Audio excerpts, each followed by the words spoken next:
அப்படின்றது போல நீ உனக்குள்ளாக ஒரு வாஞ்சை எழுந்து நீ என்ன பண்ணணும், கர்த்தரை அதிகமா தேட ஆரம்பிக்கணும். கர்த்தருக்கு நீ என்ன கொடுக்க முடியும் அப்படின்றத நீ யோசித்து தியானிக்கும் பொழுது கர்த்தர் உன்னை இது செய், இதெல்லாம் செய்யாத அப்படின்றது போல கர்த்தரை நம்ம என்ன பண்ணுவாரு, வழி நடத்துவார்.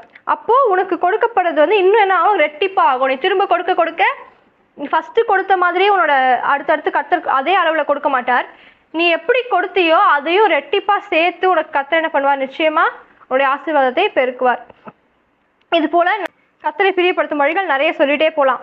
கலாத்தியர் 5:22-23 என்ன சொல்லுது அப்படின்னா, ஃப்ரூட்ஃபுல்னஸ், கர்த்தருக்கென்று கனி கொடுக்கிறவர்கள். நீ வெறும் என்ன சொல்றது வாங்கிக்கிட்டே இருக்கக்கூடாது. நீ கொஞ்சம் மற்றவர்களிடத்துல கர்த்தரை பத்தி சொல்லி என்ன பண்ணணும், மற்றவர்களுக்கு கொடுக்கணும். அந்த என்னது கர்த்தர் என்னென்ன கொடுத்தார், அன்பு, சந்தோஷம், நிம்மதி, இரக்கம் எல்லாவற்றையும் கர்த்தர் நமக்கு என்று கொடுத்தார் இல்லையா. அது எல்லாவற்றையும் நம்ம என்ன பண்ணணும், அது எல்லாத்தையும் நம்ம கனி கொடுக்கணும். நம்ம திருப்பி ஒரு விதை போடுறோம் அப்படின்னா